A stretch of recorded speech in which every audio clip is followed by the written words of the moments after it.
Welcome into the Extra Yard here on the 5 Reasons Sports Network. Alex Donno alongside former Miami Dolphin, who's in the holiday spirit. I love the Christmas tree, Troy Stradford. How you doing? I'm doing great. I'm in the spirit. Actually have a few lights up outside. Nothing crazy, nothing like that. Just to let people know, all right, I'm in the Christmas spirit. That's it. Nothing too crazy. I wanted to, since you're clearly in the holiday spirit already, I'm getting there. I want to bring up a good piece of news that came out of yesterday's loss, Troy. And kudos to TD Fins Talk for bringing this up on his Twitter account. Tua Tagovailoa is still undefeated in games he started and finished this year because he didn't take the last snap of that game. Skylar Thompson finished that game. So he's still perfect. Tua is still perfect. 8-0 in games he started and finished. That's your good news? That's my good news. All right. I can roll with that. Technically, it is correct, right? If I'm Mike McDaniel, if there's ever a game where we're down by more than one score with one drive remaining, I'm taking Tua out. I want to preserve that perfect 8-0. Oh, okay. I don't know if that means anything to them, but I'll roll with you. It's a nice stat, 2 weeks from now, 3 weeks from now, 4 years from now, and you go, Tua was damn good when he started the game and he finished the game. So I could get it. I see it. Yeah, and the reason why Tua didn't finish the game was what they referred to as an ankle injury. He downplayed it after the game. The Dolphins seemed to downplay it, and it's been reported that, if he had needed to come back in the game, he could have come back in the game. So I don't think this is going to be any big obstacle for him moving forward. I don't expect him to be in jeopardy before the Los Angeles Chargers game this week. We can talk about Tua's performance yesterday, and I want to remind people of something, and it doesn't matter if you're a Tua near or Tua hater or Tua non. Like, we don't need to act like every game is Tua's defining performance, right? Like, when he has a really good game, we don't need to pretend he's Dan Marino 2.0. When he has a really bad game, we don't need to say this guy sucks, we've got to move on. Like, let's at least let the entire season breathe, Troy, because I see folks that and Tua, I thought he played pretty poorly yesterday, and I don't think there's a whole lot of dispute that can come from that. And then I see the Tua haters are like, look at that, toughest game of the year, and he sucked, he wilted. And then I see on the other side of it all the coping being done by like the Tua, the over-the-top Tua guys who are like, Tom Brady's had a bad game in his life. Aaron Rodgers has had bad games. Marino had bad games. Joe Montana had bad games. It's like everyone, right? Everyone has bad games, and I got to go back to last week. Tua, I thought he was off a little bit last week. This week, he definitely missed some throws to cause an INT. So he has to get his act together. But you are right. He's one of the only quarterbacks in the National Football League who is on one extreme side or the other extreme side. Either love him to death or you hate him to death. It's just that simple. I don't think it's that complicated. I think the things that he missed on last week and the week before, those are just touch things that he has to get right, and I think he'll be all right with it. So, you sound like you're underwater, Donno. Is that my stuff or yours? I don't know. So someone would have to tell me. Yeah. Hold on. Let me see what my. How do I sound to you? You sound okay to me. I think I'm on the. I think I'm the proper microphone feed. I don't know if anybody who's watching this. Like I see Devin Jordan in the chat. Devin, if I sound like I'm underwater, let me know if that's me or what Troy's hearing. He says, "What's up?" Yeah. Donno and Troy, tough loss yesterday. Tua had a bad game. We still had a chance to win it in the end. That 4th and 1 play to Gesicki hurt the most. All right, Tony 2 times says fine. So that was a big play right there. That tackle. You sound like water. It was the call, like incomplete at that point. The Miami Dolphins really needed that play at that point in the game. Troy, you sound like you're underwater now. This is I don't know. Does anybody else? Underwater. Yeah, you sound like one of those, like you're ratting out the mafia. Like you're in trial right now, and they got you in the voice modulator. Like you're like, earplugs out and just use the computer. I wonder how that goes. But I don't want to lose contact with you. Bear with me. So funny. He sounds like he's in witness protection. Yeah, Tony 2 times. Troy sounds like he's making a ransom call. Troy has fluid in his lungs. You guys are too funny, man.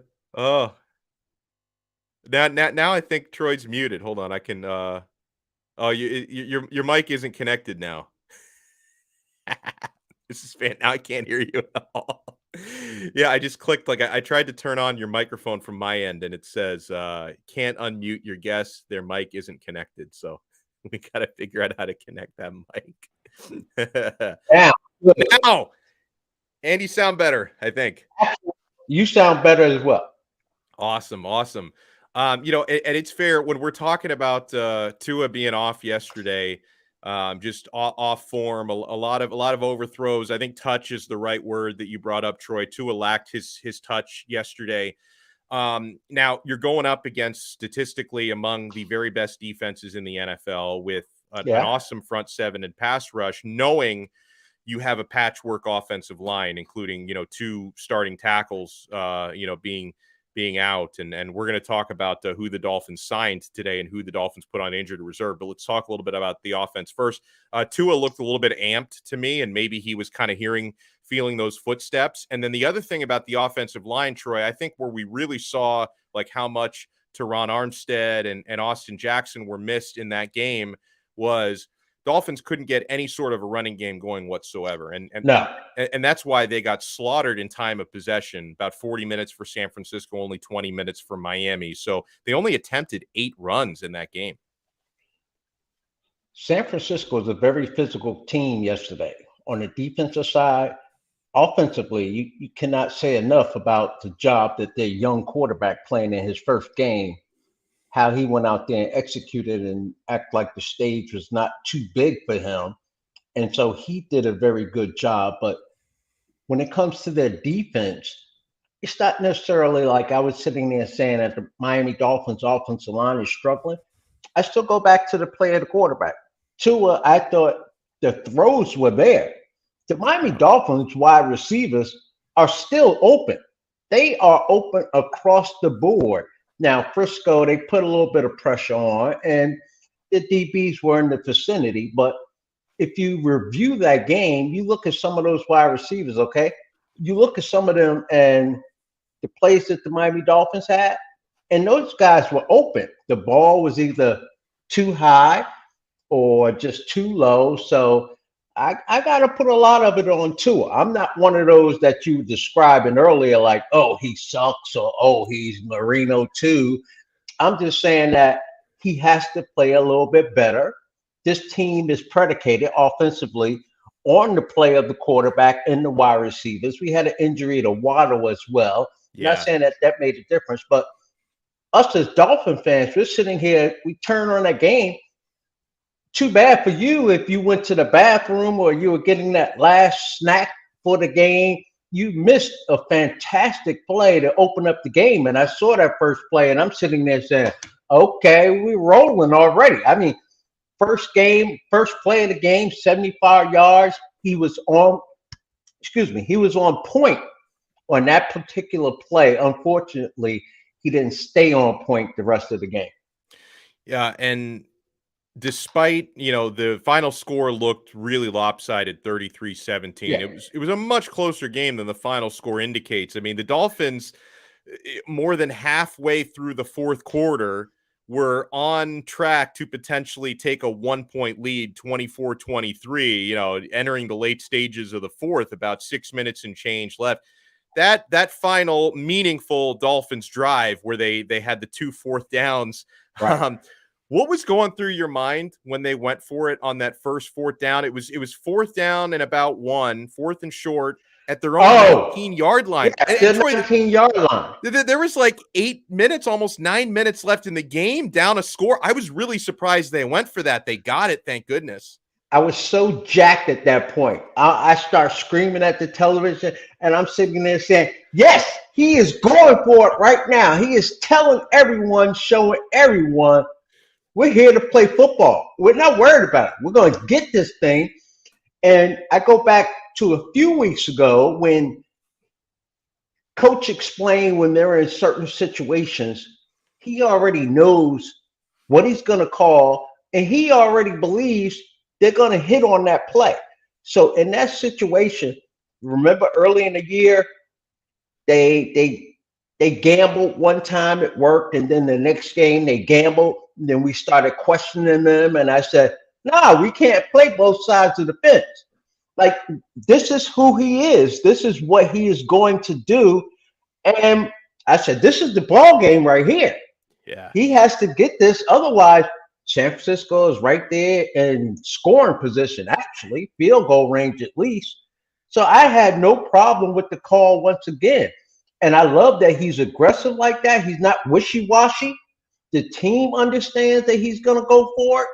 So I have no problem with it. No problem. I hated the call. Because you're only down one score. You're going up against Mr. Irrelevant, like Brock Purdy had a pretty good game. We'll talk about. He had a pretty good game. Yeah, he had a pretty good game, but it's like if you don't have confidence in your defense to get the ball back when you've got the final pick in the draft starting, well, not even starting. I mean, getting his first meaningful NFL action. If you can't trust your defense there and you potentially give it up at your own 19-yard line, I hated the call. I'm glad that they got it. And obviously after they got that one, they had to go for it on the next fourth down, which, that one broke my heart, Troy, because I thought Gesicki had it. And then they showed the replay. Yeah. They showed the replay and the ground. And he clearly didn't. But I don't know, man. Like I was watching, and I'm so glad they got that first down, Troy. But I'm watching that. I'm like, you realize what yard line you're on? You punt. You trust Morstead. You trust your defense. I thought it was a bad call. And our head coaches, remind me, offensive oriented or defensive oriented? He's offensive oriented to a fault. Yeah. Yes. So he's going to believe in his offense. I look at it the opposite way. Not that he didn't believe in his defense, but he believes in his doggone offense. And he's like, we could do whatever we want to do. We could get whatever we want to get. So again, I'm an offensive guy. So I'm like, leave it up to us. Don't put our defense back out there because anything can happen, right?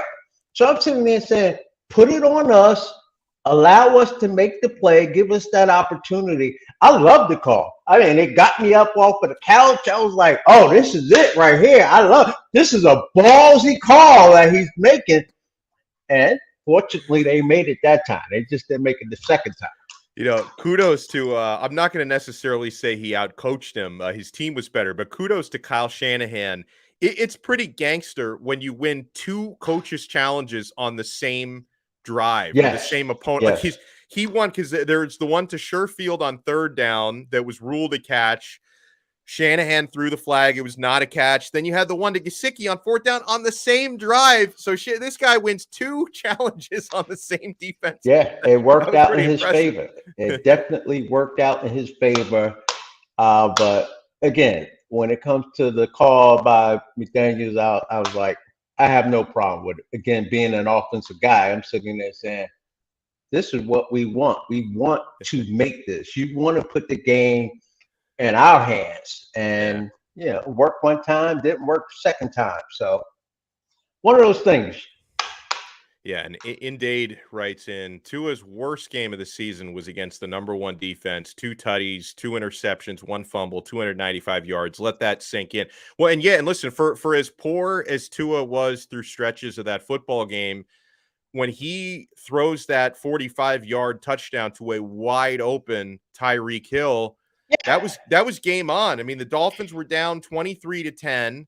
And then they get that quick. I think that was near the end of the third quarter or like right early in the fourth. It was sometime around there, I think late in the third. Dolphins scored that touchdown. They're within 6 points. It's game on. And Tua had the opportunity to lead his team back. And listen, the throws that he made to the throw to Gesicki was an awesome throw. Just couldn't hold on to it out of bounds. Even the throw to Sherfield that ended up being a bobbled ball was a pretty good throw. Like Tua, actually, you could argue was playing well enough despite how bad he was in the middle of the game. At the end of the game, he almost brought his team back.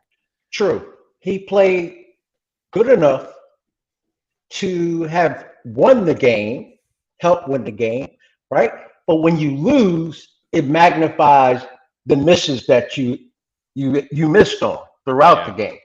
So yeah, could they have won that game? Absolutely, they could have. The way they started was absolutely fantastic.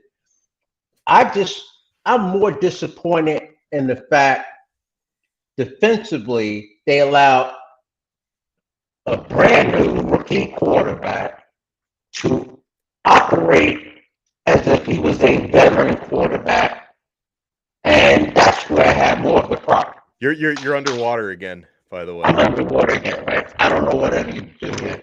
He's got the fluid in his lungs again. We're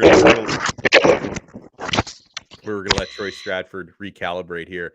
Tony 2 times writes, defense was getting to Brock Purdy, couldn't stop him.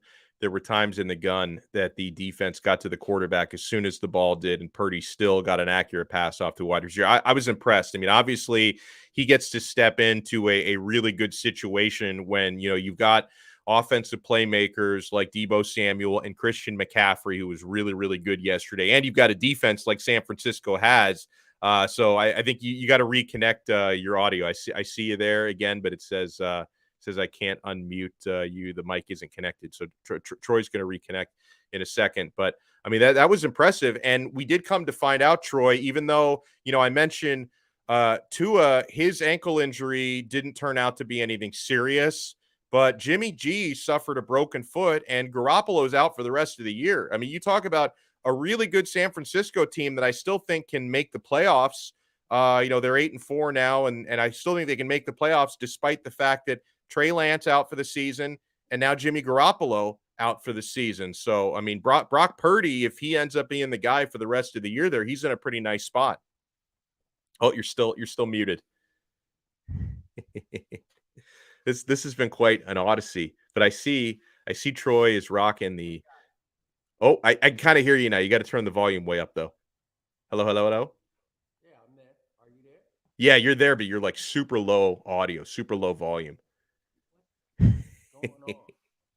I think I'm like a little kid playing with a computer for the first time. Do I need to get you like a new microphone for Christmas?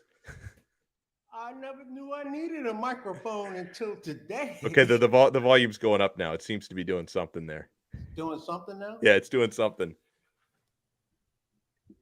All right. I don't know what to tell you. I got my volume up. Okay, cool. All okay, right. I think I can hear you now. So what did you think? And by the way, Troy, I can't help but think maybe the Dolphins drafted the wrong 7th round quarterback. How come my guy Skylar, every time he comes in the regular season, he looks like garbage? And this Brock Purdy, we could have had Purdy. We could have had him in the 7th round. This guy comes in, he looks like Tom Brady 2.0. Donno, this is the one thing that scouts, coaches really can't measure. It's very difficult to measure who's going to wilt in a certain situation. Where is that situation going to be too big for a particular player, or who's going to walk right through this thing like it's no big deal, like I've always been here. Hopefully you can hear me. Yes, I can. Okay, like the Jets quarterback, right? Their starting quarterback. What's his name? Oh, well, the original one, Zach Wilson. The one that just finished. Yeah. Right? Like he was so celebrated coming out, 2nd or 3rd pick in the draft, but yet on the football field, it doesn't translate to everything that was built around him, right? Mm-hmm. And so I'm sitting there saying, you just never know. But the San Francisco 49ers, they felt something. They saw something in this young kid because they had committed to another quarterback that they had guaranteed money to, and they actually released him to keep Purdy. So they believe that they have something. Now I'm thinking Baker Mayfield, he asked for his release thinking that, San Francisco will come knocking on his door. I'm not too sure about that. I'm really not too sure.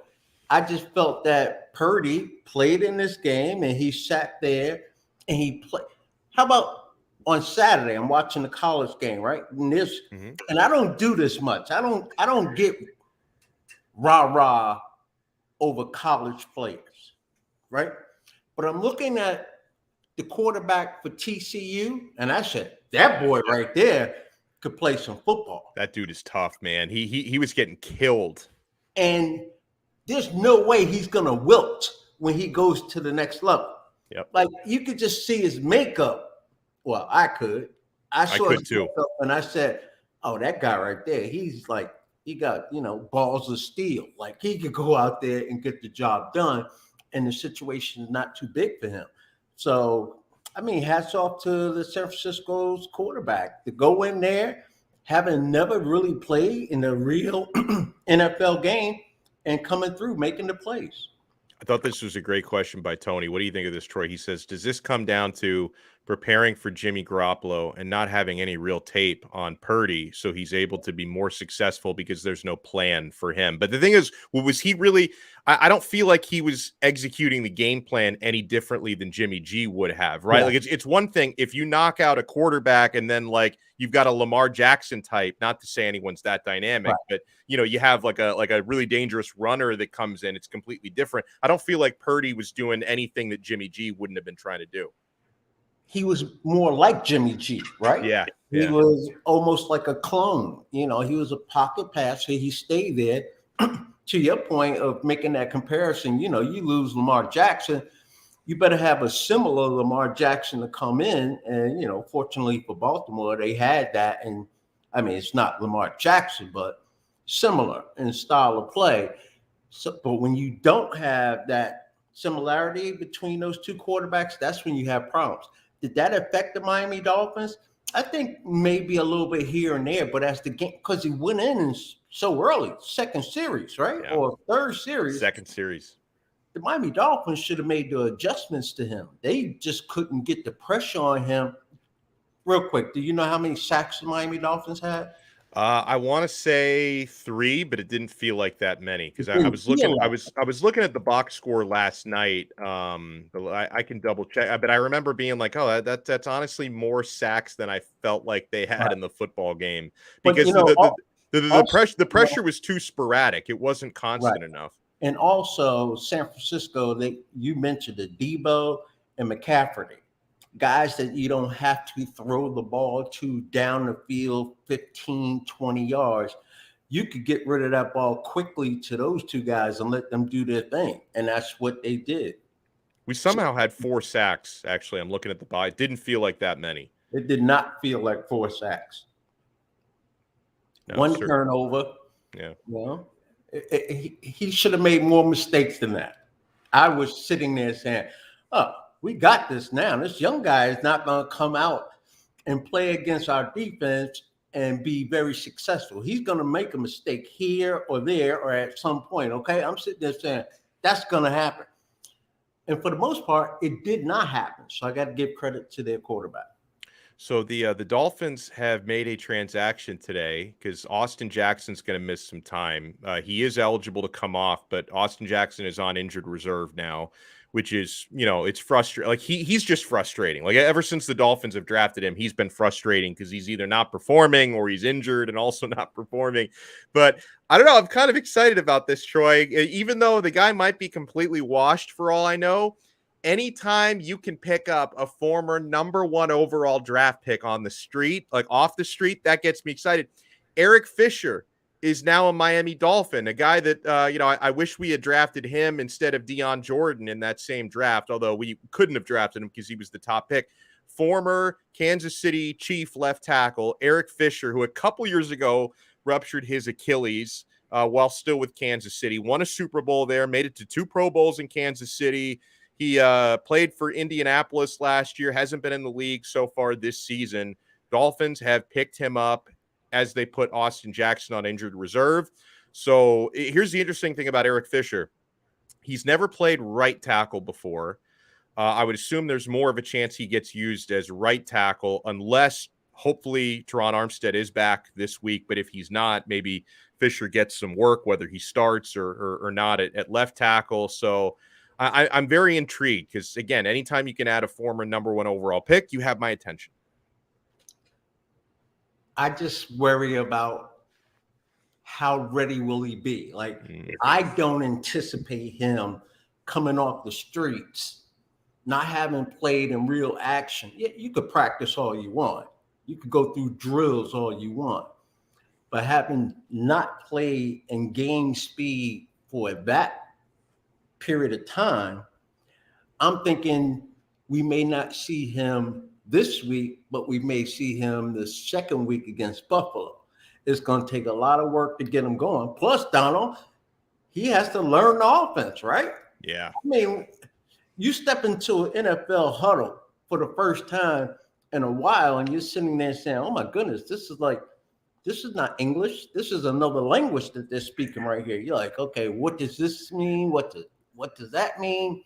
I don't know how complicated verbally that the Miami Dolphins offense is, but just coming off the street, you're asking a lot. Now, I will give credit to him that he was a former first-round draft pick, that he was an all-pro, right? Pro Bowler. I give him that so he could play. And my guess is he has been working diligently, trying to get himself back to the level where he was ready to go. And obviously, the Miami Dolphins had to work him out a little bit. People had to put eyes on him. They had to see him move around. So hopefully it'll work out in their favor. By the way, I'm looking at the Prize Picks selections for this week. And let me remind folks out there. Let me see if I can get our Prize Picks banner out here. So the Prize Picks code word, here it is 5. If you're not playing Prize Picks already, I don't know what you're waiting for, because and Troy and I can certainly attest to it. It's the most fun way to get through a football weekend, right? You create an account in minutes, prizepicks.com or the Prize Picks mobile app. When you make your deposit, use our code 5, that's FIVE, and they're going to double your first deposit up to $100. You deposit $100, they give you $100 extra free. Whatever it is, $50, they'll match it at $50. And you select 2, 3, 4, or 5 players and predict if they're going to go over or under their stat projection. And I don't mention this often enough. You can make selections across different sports. Like in the same day, you can have a football player, a basketball player, multiple selections across different sports. So it looks like, Troy, they've got a special on Justin Herbert this week.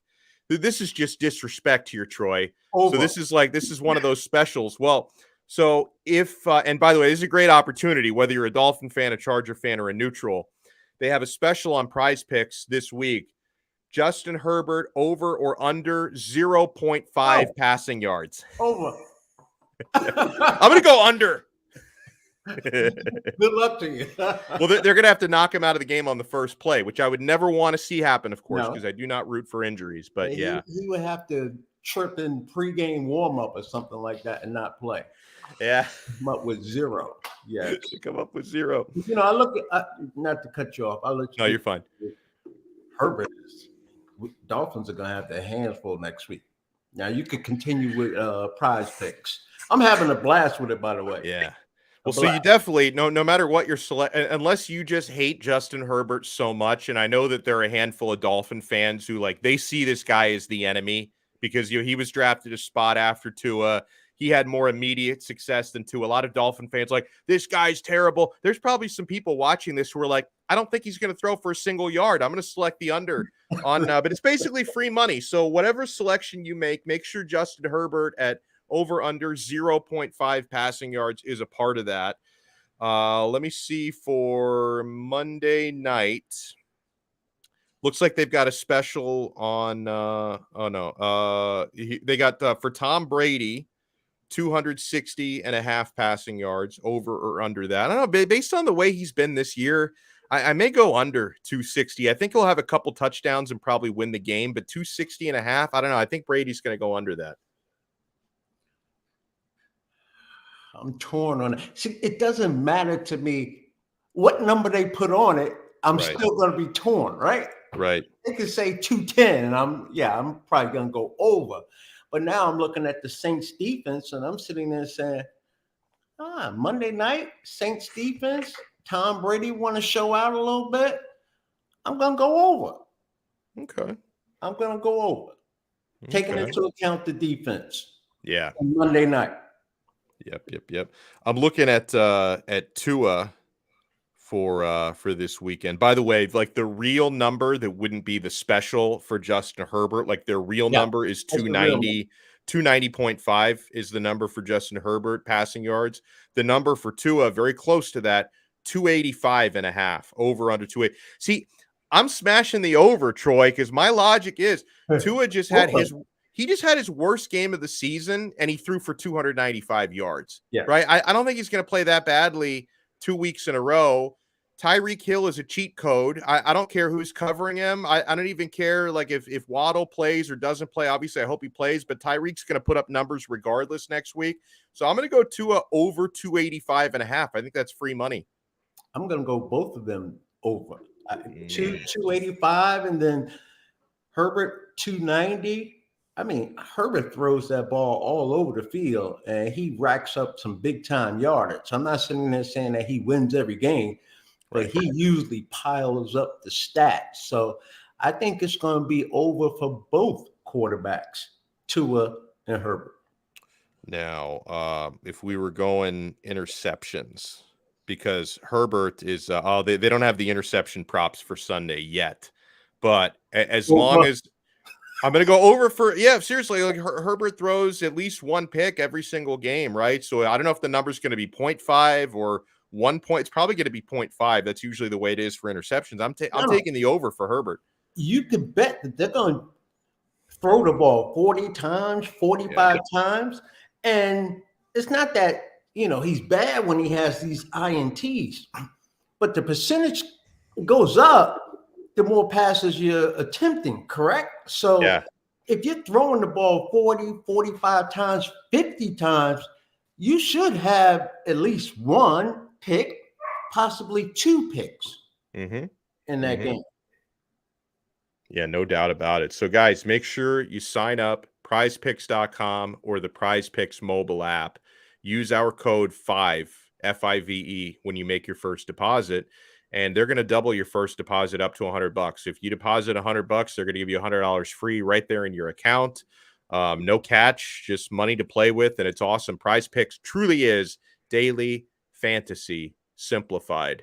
Yes, sir. And we also, by the way, I want to show people they've been with our network for a while, and they're awesome folks. BetterEdge.com, so we can get into some sports betting action as well, Troy. BetterEdge.com is with us here on the Extra Yard. Let me share my screen so you guys can see this. We have a special referral link at BetterEdge. It's BetterEdge.com/5 reasons, the number 5 reasons. BetterEdge.com/5 reasons. And when you log on to that page, it's going to offer you a free $20 bonus that you can claim. Here it is. Claim your $20 bonus. Let me see if they have the Dolphins game yet for this coming weekend. You take a look. They do have, for tonight, these are games we'd be interested in, right? Miami Heat at Memphis Grizzlies. You can get Heat plus 101 or plus 2.5 on that one. Tampa Bay Buccaneers minus 3.5 against the New Orleans Saints. But here's a couple of things that make BetterEdge.com unique, why people need to try this out. First of all, it is completely legal in 45 states, including the state of Florida. And they're not taking any juice, all right, because it is a social platform. So what you're doing, Troy, is instead of betting the house, and the house always takes their cut, you know how that goes. Right. Instead of betting the house, you're betting against other people, right? There are other people that are on the other side of the number. So it's like the bets you used to have with your buddies, right? Before you got involved with all the sports books and stuff. So that's what makes BetterEdge unique. And I know that when it comes to, we don't have a fully regulated sports book yet here in Florida. They rolled that out for a while with the Hard Rock app, and then they had to roll that back, if we all remember that. So, if you're using offshore books like I've done from time to time, it can be sometimes challenging to put your money in to get your money out. It's not like that with BetterEdge. You're not relying on somebody in China to process your payments. This is all legal, and you're betting against other people. So I encourage people to check out BetterEdge.com/5 reasons. I've used it, and I've got some good friends who use it, and it's like a cheat code, right? It really is like a cheat code. So we're going to be taking a look at that. So Troy, what do we need to see? And I know you hate to look ahead farther than 1 week. So, let's just look 1 week ahead for right now, because obviously these next 2 games are gigantic. But I have said it. I'm not going to overreact to anything that happened to the Dolphins yesterday, including Tua not playing very well through most of the game. I need to see how this team responds, right? After a 5-game winning streak and some easy opponents in there, like, you got to win over Houston last week, which was like a free space on the bingo card. I need to see how the Dolphins respond from a competitive but tough loss, another one on the road against a pretty good team with a pretty good quarterback. What do you expect we see this weekend? That's the million-dollar question. How is this team going to come out? Yeah. My guess is we go back to the beginning of the year when they had their 3-game losing streak, and then finally, Tua came back, and they just were like, they were ready to go. I believe that they will be ready to play this week, and I said last week, I like the fact that the Miami Dolphins, as an organization, they're staying on the West Coast, and so they will become closer. It's all about football, and you just got, I'm not going to say you got your butts kicked, but you just lost. And so I think they will be ready to play. I really do. And that's not just me being a Dolphin fan. I'm sitting here saying everything, the recipe is there. All right, you lost. You make some adjustments. Hopefully your quarterback is a little bit more on point this coming week. You got a prime time game, okay? You could redeem everything that happened yesterday. And I just think that the Miami Dolphins will be ready to play. I really do. And prime time the next couple weeks, Troy, because I don't know if you saw this, because I think this came out shortly before we went live. The following week against Buffalo, they flexed that to Saturday night, December 17th. The NFL started to do those Saturdays now. So that game against Buffalo has been flexed to prime time Saturday night. So they got Sunday night football this week. They got Saturday night football the following week. So, whether you succeed or fail, the whole world's going to be watching these next couple of days. I think they get cheated out of a practice day there because, you're playing on Sunday night late. Good point. And then you're playing on Saturday, which is a day earlier, and you still have to travel. You still got to go to Buffalo. First, you got to travel back here to Miami. Then you got to go to Buffalo. So I think the Miami Dolphins are being cheated a day of practice right there. So hopefully there are no major injuries or, one of those iffy injuries where the guy needs just one extra day and he'll be feeling much better. So you got to keep your eye on that situation right there. Yeah, and the Dolphins are no longer first place in the AFC East. The Bills have taken that. They beat the Patriots this week, and the Dolphins obviously lost to San Francisco. I mean, there's definitely worse games to lose than this one, because you lost against an NFC opponent. And the 49ers don't play against any of the other AFC East teams this year, so that's not going to be like a common opponent for any of the 4 teams. So this is like the best game to lose all year, honestly, because it's not a conference game and it's not a conference opponent. But of course, you want to beat the Chargers this week because you don't want to potentially go into Buffalo 2 games back instead of just 1 game back. But that game's going to be massive for the division against Buffalo in a couple weeks. Yeah. And I just looked at my phone because I wanted to check, see what Buffalo has coming up this week. And they got a tough game. They're playing against the New York Jets. I don't care if you're. They already lost to them this year. Yep. They play against the Jets. It's at home. So, again, they're going to be home for 2 weeks. Miami Dolphins are going to lose a practice day. They're going to lose a day of preparation. So, hopefully the Jets will knock them off right now. Or do we want Buffalo to keep winning and we knock them off? Nah, I'd rather them lose. Because the Jets are a little farther back as they all. Well, it's still. I think it's better for the team you're chasing to lose, because like the Jets are trying to chase the Dolphins. I think it's better for the team the Dolphins are chasing to lose. Because of the Jets win and the Dolphins slip. Now they're tied again. So we can't think about slipping. We can't. Buffalo this week. When you played, what was your favorite time of day to play? Did you like to play at 1 and get it over with, or did you prefer the prime time? get it over with. Yeah. Like, all day long, they're trying to fill up your schedule. You have meetings. Oh, you got to go have another meeting. Then they got to have a pregame meal after breakfast. And you're like, can we just go play some football? Like, I'd rather play the 1 o'clock game. But back then, when I played, there was no Thursday night football, right? We really didn't play on Saturday, maybe late once it got to the playoffs. But that Monday night was humongous. I mean, Monday night was the game where everyone has their eyes on you. Now you got a Sunday night game. We didn't have Sunday night games back then. It was either 1 o'clock or 4 o'clock. So it's spread out now because it's all about the dollar. But yeah, I'd rather play at 1 o'clock, get it in, get it out. You wake up early anyway, get a little breakfast in your system, and let's go to work. How important, and I'm talking to a former running back here, everyone needs to keep that in mind. How important is the running game going to be this week against the Chargers? Because the running game was it was non-existent. Dolphins really didn't try it much, only 8 combined carries between Mostert and Wilson. Do they need to get that ground game going, or Tua and Tyreek Hill, is that enough? You mentioned it earlier in the show, like the time of possession, right? It was like 2-1. Yep.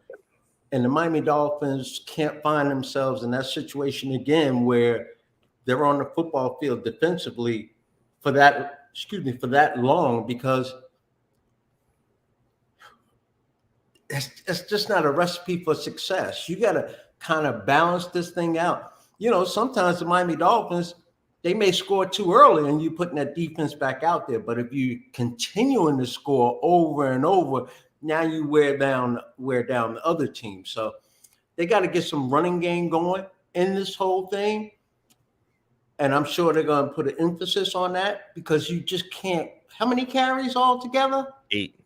Oh, no, you can't do that. You need to be about triple that. Absolutely. You need 8 carries, as the first quarter is ending. Simple as that. You got to run the football. Yeah, it was 1 carry for Jeff Wilson, 7 carries for 30 yards for Raheem Mostert, just 1 carry for 3 yards for Wilson.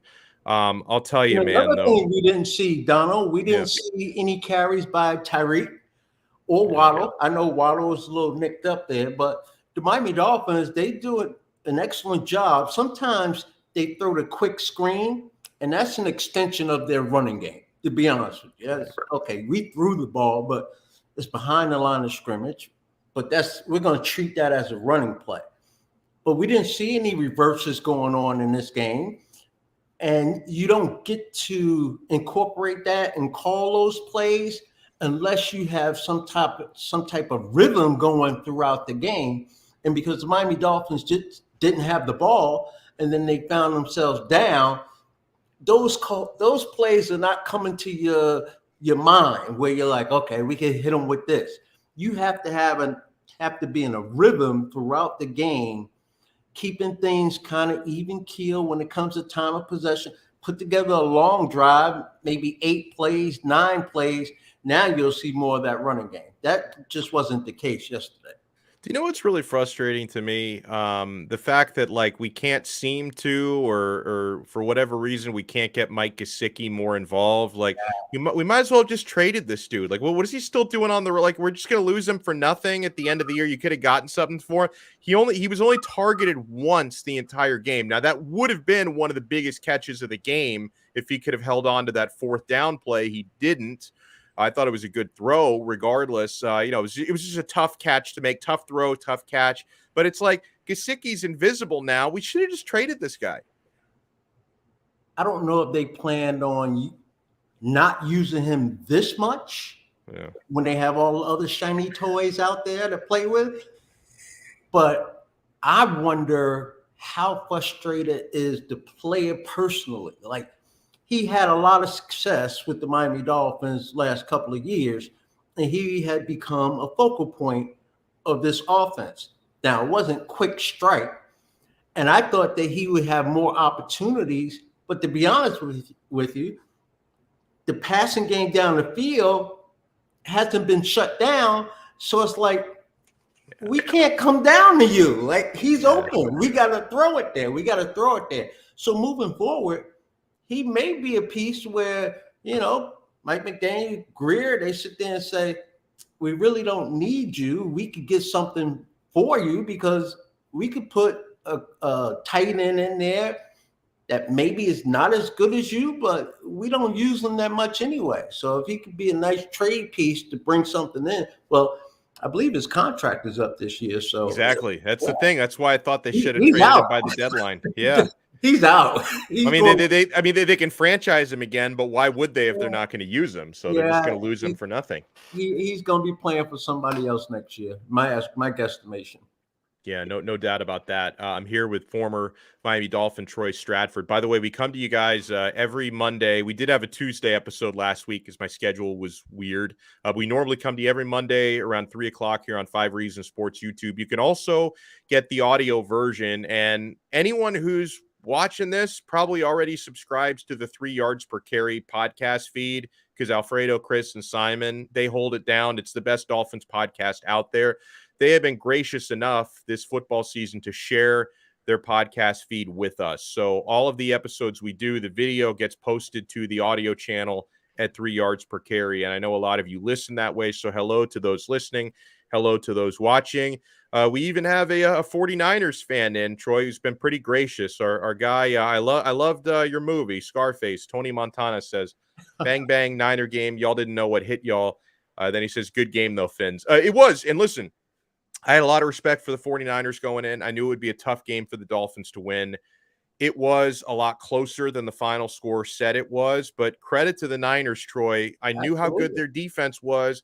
I was so impressed with Brock Purdy. Is Brock Purdy the next Tom Brady, Troy? Is he going to see 2 guys in front of him injured? Is he going to ride that hot hand all the way to a Super Bowl? It'll be interesting to watch. I'll tell you that, especially if you're a 49ers fan.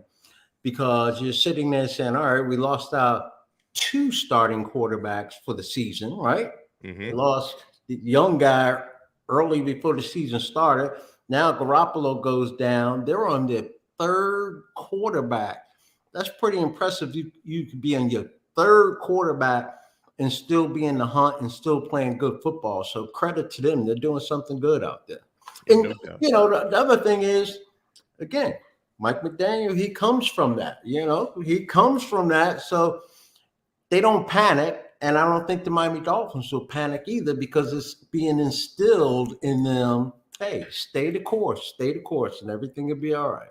I've described Mike McDaniel. He's like a computer because everything that happens, good or bad, it's like data getting imported into a computer and he's learning from it. Like he's like Skynet. He's becoming more self-aware because I just think, and again, I know I criticized his 4th down call, at the 19-yard line, but it worked. Like the bottom line is it worked. He goes for a lot of unconventional 4th downs you wouldn't expect. Sometimes it works out, sometimes it doesn't. Like you said, Troy, at least he's consistent with it, which I think is important for any coach out there. And I just think McDaniel, I've seen him make some mistakes. I haven't seen him make the same mistake twice, I don't think. To me, it's like, and he's an analytics guy. Everything that happens to him, good or bad, is a learning experience. And I love watching him grow as a head coach. I like how he coaches. I really do. And to your point, I believe, yes, he gets input from everything that goes on. Remember, still a rookie head coach. And so he's just kind of pocketing everything that takes place. And okay, I'm not going to make that mistake a second time. I'm definitely not going to make it a 3rd time. So you just like the course that they're on with him. I mean, he relates to his players. Unlike a lot of coaches we see in the National Football League, he's a different breed. And you can bet that there are going to be other teams out there, organizations that are going to try and find a Mike McDaniel, right? Success. Like we look at Belichick and how great he has been, but look at all the assistants. They don't have a good track record. Nope. Shanahan, he has a pretty decent track record from what I know. A couple coaches that have gone on, and that says something. That really says something. So I could already predict no matter what happens to the Dolphins this Sunday, our show on Monday, we're going to be talking about cold weather Tua, right? Because, Tua didn't do so well in the elements last year against Tennessee. You know, I'm sure the weather in Los Angeles will be fine this Sunday, but that weather in Buffalo in mid-December, December 17th, is not going to be so great. So we I will worry talk about the wind. Yeah. The wind is the key. Yeah. You know it's going to be cold. Yeah. You just got to suck it up and go out there and play in the cold. But how does a Hawaiian prepare for that? Like, how does a Hawaiian prepare for that kind of weather? It's not any part of his background to play in weather like that. Like, the guy's used to playing through a luau, not a blizzard. I don't know. he just has to have that mentality. Listen, it's 3 hours. The key of playing in the cold, and I've had teammates tell me this, I've told teammates this, as long as you keep your fingertips warm and your toes warm, you really don't feel that cold. Yeah, they're tucking their hands in, they're blowing out all the smoke and all that because it's so cold, but you really don't feel it. It's as long as you keep the toes and the fingers warm, you could play out there for hours. I love it. I will pass along the message. And I know, just so we go back in the time machine, after that, tough game against Tennessee, Tua went up with his brother in Maryland, who's the quarterback of Maryland, and he was trying to find some worse weather situations up there to kind of work out, prepare for the elements. So it's something he's aware of, right? But we'll talk about it more next week. I don't want to get too ahead of ourselves here. Yeah. Huge shout out and thank you. Don't make it mental. That's all. Yeah. Don't get inside your own brain and just go out there and play football. None of that head trash you talk about. Head trash. It's a killer, man. It is a killer. It's one of my favorite terms. So make sure you guys, thank you so much for supporting the show. You could watch back the video anytime on 5 Reasons Sports YouTube. Absolutely. You can listen back to the audio anytime on the 3 Yards Per Carry feed. We are an affiliate of the awesome 3 Yards Per Carry show. Make sure you check them out. Troy Stradford, I love the Christmas tree coming together. I've got mine, but it's in the other side of the house. So I love that. I hope you're having an awesome holiday season so far. So far, so good. The tree is still a work in progress. Things are coming along. Yeah, we had my son help put the ornaments up, but he was trying to put like 10 ornaments like all in one place. He hasn't learned the whole spread thing yet. Donno, just make sure you film everything that your son is doing, because you will look back on it and love it. He will love it also. So best of holidays to you and your family as well, man. Thank you so much. We'll talk again next Monday on another episode of The Extra Yard, part of 3 Yards Per Carry on the 5 Reasons Sports Network. See ya. You got it.